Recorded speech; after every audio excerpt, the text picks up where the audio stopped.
Says recording will start soon. Okay. Welcome, Karen. Hi, how are you? I'm well, thanks. So let's just start with the question one. Sure, go ahead.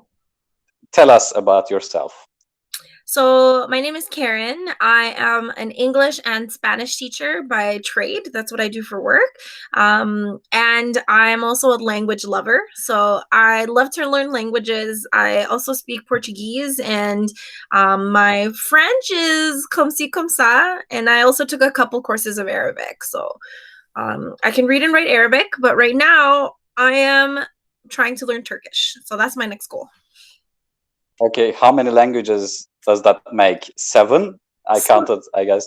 I mean, I count 3 because those are the ones I really speak. But if you want to know, like the ones I'm all interested in are 6. Yes. 6. Oh, wow. Yeah. Okay. So, well, actually, it's a similar thing for me as well. I mean, I speak Turkish, English, trying to learn Spanish, little bit of Portuguese, and if we count that I take French courses, yeah, 5 or 6, but yeah. Interesting. Kind of the same languages. Yeah, except for Arabic. I mean, why the interest?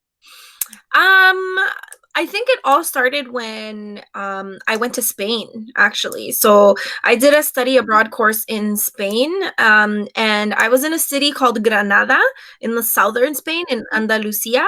And there they have a huge influence of Arabic culture still. And I didn't really, although I had learned a bit about Spanish history, I didn't really know that about this section of time from the year 711 until 1492 that the I'm going to call it like the Muslim Islam had taken over, because it wasn't Well, actually, go ahead. yeah, in Turkish history, we call it the Muslim era of the Spain. And that's the thing, because it wasn't Yeah, necessarily just Arabic, because there were also Barbers. There was also people from the Ottoman Empire involved. So it yeah, was exactly. more of a Muslim takeover than it was just Arabic.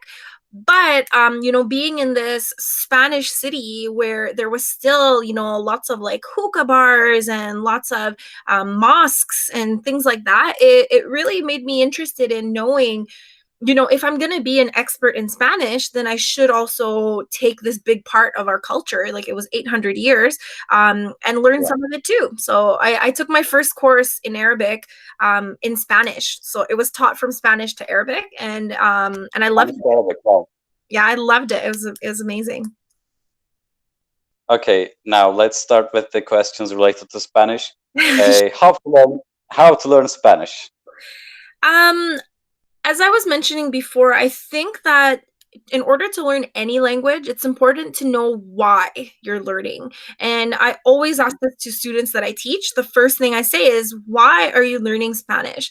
And a lot of students will tell me, because I want to go on vacation, I want to communicate to locals. Maybe you have a Spanish boyfriend or girlfriend or wife or husband, or maybe you want to. And Yeah. I think all of these could be key reasons for you to then want to learn the language. And I say this to be the most important, because language is going to be difficult. It doesn't matter which language it is. And in those moments where it gets difficult, you have to remember, why am I learning this again?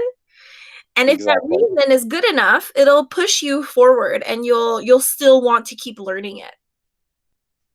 Yeah, my students as well learning English, they think that this process is gonna take about, I mean, 2 months or 3 months. But I keep saying them, I'm still learning English. I mean, there is no finish line where you can say, okay, I finished this language. There is no other thing that I need to learn.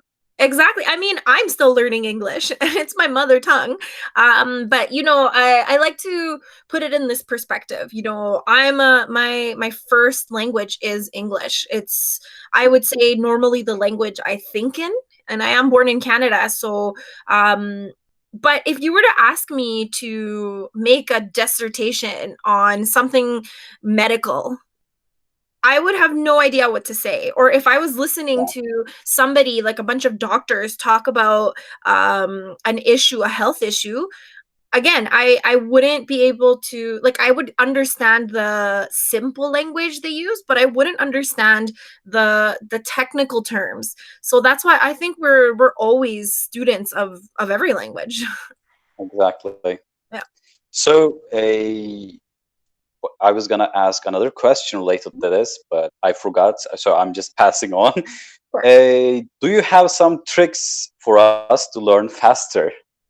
One of my students asked this, especially for Spanish. What can we do about it? Sure. So, again, it depends. Are you looking for survival Spanish or are you looking for academic Spanish? So I'll talk a little bit about survival Spanish. When it comes to Okay. survival Spanish, I think that some ways to help you learn phrases and mannerisms would be to watch TV in Spanish. And of course, still with subtitles. But I find the most important way to learn the culture is to watch people in the culture. So you'll watch people on a TV show and you'll see, how do people answer the phone? How do people say good morning? How do Yeah. people greet each other? How do people say like bon appetit or afeitos? Or like, you find like those little pieces of language will help you because every time someone says good morning, it's going to sound the same. And every time somebody opens a door or says welcome, like these will help you kickstart it. And then I think it's also important to learn through topics. So instead of saying, okay, I'm going to learn every single word in the dictionary, like that's going to be really hard. Yeah. So I would say pick a topic. Maybe you want to, talk to a doctor, or maybe you want to make a phone call. Choose that topic and then find vocabulary that's related to that topic, and then find phrases you might have to use, and then practice dialogues. All of this you can do independently, so you don't actually need another Spanish speaker, although, of course, having a teacher to guide you would really help you. So for survival Spanish, I would say that's the best way. For academic Spanish, I would say it's practicing not only assessments, so different types Mhm. of tests, but I would say also focusing on grammar and sentence structure. And for academic Spanish, I definitely recommend using some sort of learning system. Could be a workbook, could be a set like scheduled uh, class or a tutor. I think these Mhm. are a lot more realistic ways to expect to learn academic Spanish. Okay, thank you. Is there an app that we can use? Any suggestion for an app or textbook, workbook, anything that you can recommend to Spanish learners? Sure. So, as far as an app, I think that there are lots of great apps out there. Within those included like Rosetta Stone, Mhm. or even Duolingo.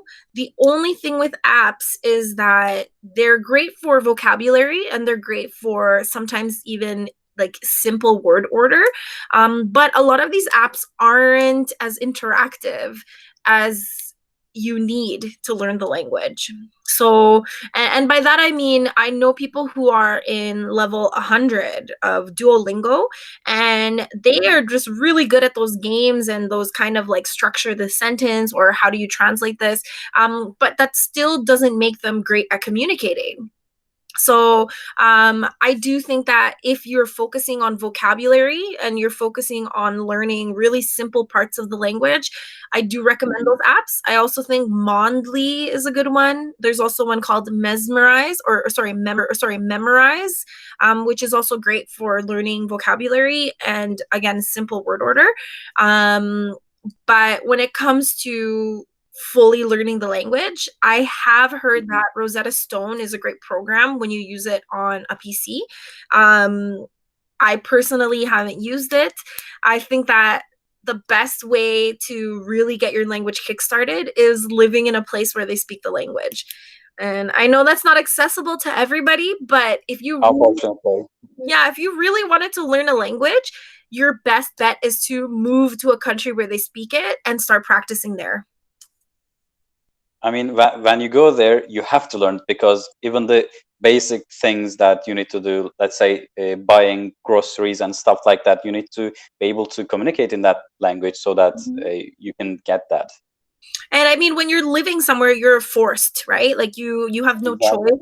And even just looking at signs and reading, like what is the taxi called? What do they call a train station? Like by reading these, I wouldn't say it's the easiest way, but it's the best way, and it'll be the fastest way for you to really absorb a language.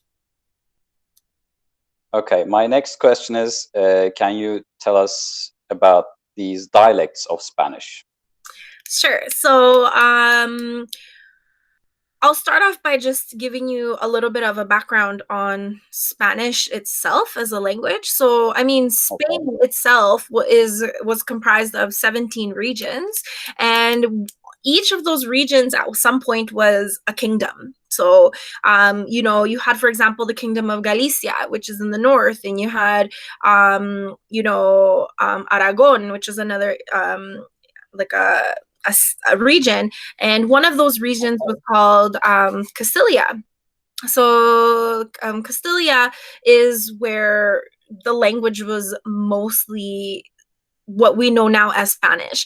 And Castilla joined Leon, and Castilla de Leon became the main kind of kingdom. And then they started fighting. That's when the Arabic kind of conquest came in, or the Muslim conquest. So then they all joined forces. All of these kingdoms joined forces to kind of beat this I'm going to call Mhm. it intruders, but Okay. so by doing that, by joining forces, and this was when we have Queen Isabel and Rey Fernando, who were in control kind of that. They're the ones who finally defeated them. Because they finally defeated them, they said, like, hey, we are number one. You are now all going to speak Castilian. That's the language we speak. Um, Mhm. Reina Isabel was part of the Castilian region. So they decided that's the language we're going to speak. So they're a huge part of history. And when they sent over explorers and conquerors, conquistadores, to the Americas, they brought over their Spanish books, like teach these people Spanish. So Mm. all that time, Spain had time to kind of develop slang and, in a way, corrupt their language. So their language is, we speak the same dictionary, but their language had a lot more time to, like I said, corrupt itself and get slangs. And whereas in Latin America, we speak closer to what was in the textbooks. So, Mm. because we've only had 200, a little over 200, 400 years maybe to develop the language, we speak more of a textbook Spanish. And that doesn't make one of the Spanishes more correct than the other. All it means is that we all speak fundamentally the same language, but there are still differences in words. And the example I gave earlier was the example of corn. Mhm. In Spain, they call it maicena. In Latin America, we call it maíz or elote. So, elote is a word that comes from an indigenous Latin American language. So, in Spain, Mm. there's no chance they would know this word. Whereas in Exactly. Yeah. Latin America, where corn grew more freely, it was a word that we just used for it prior to even it being like a Spain or a Mexican or Latin American thing. So, again, regional differences as well as a big thing. So the regions, they're so big. There's so many differences in cultures and mixtures of European people and stuff like that. So it all makes everyone sound a little bit different. So I hope that makes sense. Yeah. Thank you for the answer. My other question is Yeah, related to Spanish. I'm looking for it. I have lots of questions unrelated to Spanish. I'm just passing them for later. sure. Um, okay. Do you think that Spanish can be lingua franca, the world language? I like this question. I think at this point, we all know that English is winning when it comes to that. Of course, Mhm. only followed very closely by, I believe it's Mandarin. Um, I think that I would like to romanticize the idea of Spanish being the only language. But I think that when we think of a lingua franca, it has to be something business oriented. And I think that Spanish as a language, I would say, is a bit more passion oriented. And Mhm. that might not fly with all cultures, you know? And I'll give you the Yeah. example. In Spanish, we love to give commands, and we will tell Mm. people like, "Hey, give me that." And in English, that would sound very rude. Like I would never say to someone, "Hey, give me that." Yeah. I would say, "Hey, can I please have that?" Or "Could you please give that to me?" So I think that English kind of tiptoes a little bit, where Spanish is like, so so I think that if it came to business and really what language is mostly used interculturally is business, then I Yeah. would say it would be really tough for Spanish to win that spot. But we could have the romance language of the world. We could win that one. I think it's also related with science. I mean, most of the academic writing is in English right now, so it would be really tough for another language to come by and get that number one. It would, and But even though a lot of scientific terms are Latin based, which is kind of the base of yeah, romance languages, that doesn't mean that the romance language would come and take over. So, related to this question, do you think that Mandarin can pass English, um, become the another world language? another great question. I think that at this point we are so connected as far as it comes with being connected with internet and media.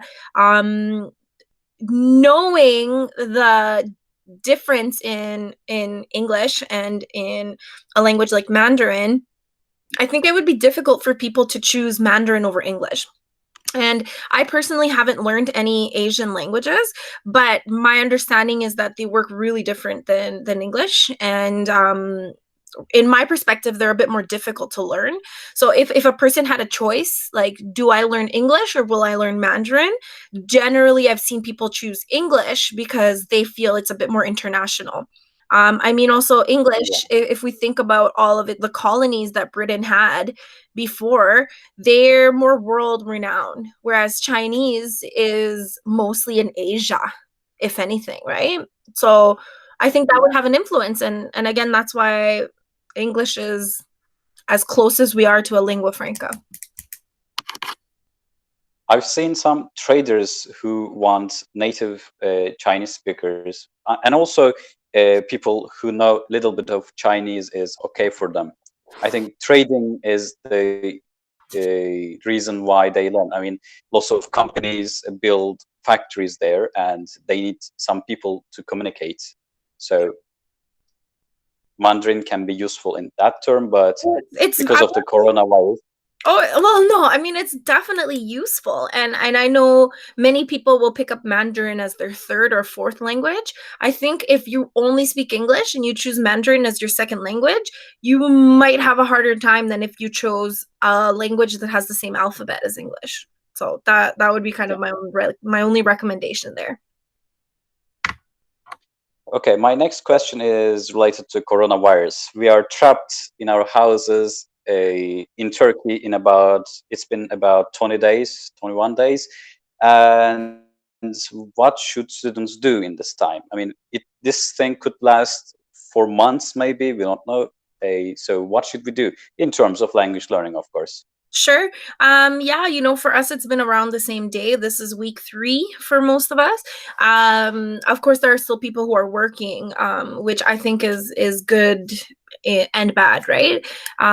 Ultimately, I feel like we are safe at home, most of us, and it is a great opportunity to begin to learn a new language. And I think if we have for example, some world powers have said we'll be under lockdown or quarantine for the next 30 days. It could be more, but let's say 30 days. I think you should take those 30 days and make some language goals. And a 30-day goal would be a short-term goal. Within those 30 days, you can say, okay, in week 1, I want to learn this. In week 2, this, 3 and 4. And to kind of make goals for what you want to know and make them realistic. You know, if you don't speak the language, a realistic goal might be, like I've said before, like ordering coffee or getting breakfast, or maybe explaining how much pain you feel to someone, or you know, getting into a taxi or buying a plane ticket or something like this. So you would choose a goal like that, and you could do it within a week, or you can do the month. That would be realistic. Something unrealistic might be like reading a book. If I don't speak any of my target language and I want to read a book in a month in that language, you're shooting a little bit too It's high. gonna be tough. Yeah, and Yeah. it's gonna be disappointing when you don't reach that goal. So I would say what to do during quarantine is set realistic short-term goals and start looking for vocabulary. Look for phrases that you need to know and start making dialogues. Start creating dialogue and look for Mhm. people to practice with. Right now, I mean, we're connected. I'm in Canada, you're in Turkey. Yeah. And all it took was a couple of, hey, would you like to be part of this? And that's all you got to do. Reach out to people. People are willing because they're stuck at home right now. So why not reach out? Exactly. And it's very possible that someone will say yes. I think the same thing. Mhm. So I'm gonna turn the questions again back to Spanish. We talked about this in the short live event we did. Mhm. Is there a TOEFL-like Spanish exam? You mentioned something. Yeah, so there is what we would call DELE, Mhm. which is an exam that comes from the it's kind of like learning Spanish as a foreign language. So it's usually what people use for entrance exams to get into either university programs or a certain faculty or something like that. So DELE is like a certification that you can get, and it's leveled Mhm. similar to IELTS or TOEFL. It's leveled with A1, I believe. Level A is beginner, B is intermediate, and C would be advanced. And then within those, they have kind of like different levels or sub levels. And with that said, a lot of it you can find practice tests online, and it's gonna be more academic Spanish than just survival Spanish, but it's a good kind of standard of the Spanish language. Okay, Delhi is an exam, and most of my students learn English so that they can pass an exam. Mhm. Is this thing a good thing or a bad thing? I mean, studying a language just for an exam, it gives a motivation to study, but is it problematic? Is it good? What do you think about it? So I think it comes down again to why do you want to learn the language? You know, if you need a second language to be approved into a university, then Mhm. yeah, what is your goal? To pass that exam, you know? But if, for example, you know, you really want to work in a Spanish speaking country, but in order to get approved to a program, you have to do this test, then you know that your goal in the far, like in the long term, is going to be to live in that country. That's going to be what you want to aim for, and the DELE exam would just be a step to get there. So I'm not against studying for an exam. I think that if that's what your goal is, where you want to be, then that's okay, but it's just not going to be as fun. I don't think studying for an exam Exactly. is very fun, and I think language learning should always be a little bit of fun, um, especially if Yeah. you're doing it on your free time, because nobody likes to do, you know, things that aren't fun on their free time. You have to find enjoyment in it, and it'll be much easier. Yeah. Most of the students who study English or any language for exam, they just focus on the grammar and the words, and they don't think about the culture at all. That's a problem, I think. Yeah, and I mean, I've had students who can write a great paper in Spanish. They can really communicate their thoughts excellent in a very advanced way. But if I sit there and try to have a conversation with them, it becomes harder. So I think you have to know, do you want this to be academic or do you want this to be survival or somewhere in between? Yeah. So my questions related to Spanish is over. So you are living in Canada. Yes. Some of my students ask me questions related to Canada. So Sure. the first question is that uh, how is the education system in Canada? And if someone wants to go there, what kind of education system are they gonna be in? Sure. Are we talking education system for children? Or are we talking education system like in University. graduate studies? It's about university or a master's degree. Sure. So I think here, especially where I'm from in Alberta, the University of Alberta has pretty high standards for entrance. So you do need to have a really high level of English in order to be accepted into the programs. As far as tuitions and things like that go, for Canadian students, the tuition is obviously less expensive than for international students. I'll give you an example. For a Canadian person, one course will cost you about $500, whereas for an international student, it's about $1,500 for one course. So it's three times the pricing as an international student. So it's, yes, the standard is high, but so is the pricing. But from this university specifically, the University of Alberta, the programs are renowned in the world, and with a degree from this university, you are accepted like in almost any place, because of the standard and the difficulty it is to get into the faculties. So I would say that it was a good education. Like, I took a bachelor's of education at the University of Alberta, and it was great. I learned a lot. I didn't really have any complaints because I felt that most of my classes were relevant and I was able to still choose some options. The expectations are pretty high, and I think not many of my classes were what we would call bell curved. So it was really what I knew.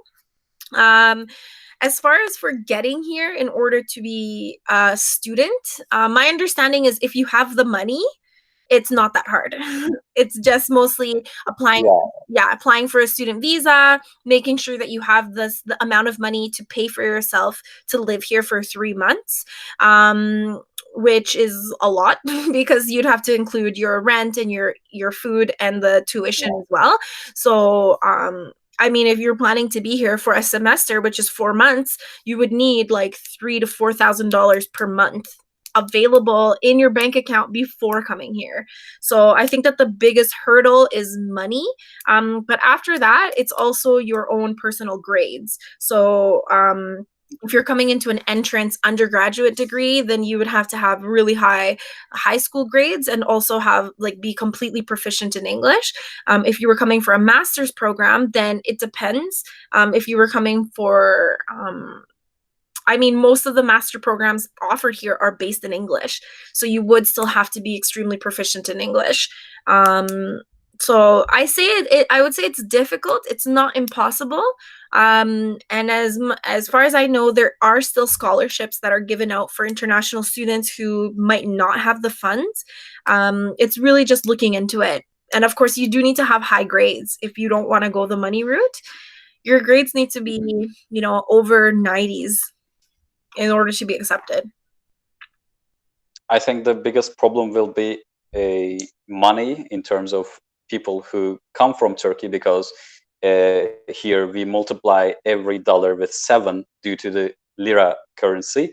So that would be a really problematic thing to do. But for that scholarship route, I think some people can go for it. It is possible. It just takes a little bit of research. But if anybody has other questions, I could do some research about it too. Yeah. Okay. My next question is, I'm looking for it. Sure.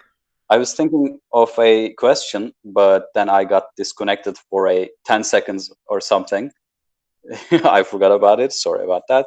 Oh, it's okay. So, okay, this is a bit personal question. If you have a problem, you don't have to answer it. I mean, so one of my students asked that which countries have you been to, and what was the cultural aspect you liked the most? Sure, that's a great question. So far, I've been really lucky to travel to 17 countries. And Wow, that was I, great. yeah, I'm not gonna name them all right now, but ultimately, most of them are in Europe and in Latin America. Of them, the ones that stood out are probably Brazil and Turkey. So I did travel to Turkey in 2014, I believe. No, in 2012. But I was only Mhm. in Istanbul for 3 days. So it was not a lot Oh, of time. And I really wish I would have booked more time, but I do have a phrase to share with you. It's kusura bakmayan sadashi. Oh wait. Let me try again. Kusura okay. bakmayan sadashi birazcık Türkçe biliyorum. Is that okay? Yeah, that was correct. Yes, I'm thank you. practicing, but now back to why to me Turkey was so amazing. Because I already spoke Spanish, English, a little bit of French. At that point I didn't speak Portuguese yet. When I went to countries like Italy or when I was in France or Monaco, I could kind of understand the street signs. I'm not going to say I could understand people necessarily, but you know, you could read a little bit of the language. You could understand if people kind of say some things, they would fit in either in French or Spanish, so I could guess what people were saying. But when I went to Istanbul, I had absolutely no idea what anybody was saying. The word order was insane. The signs were in like romantic letters. They're called romantic, yeah. But I had no idea. I had no idea, and that shock was amazing. I loved it. And I had never heard prayer call before. Do you know what I mean with prayer call?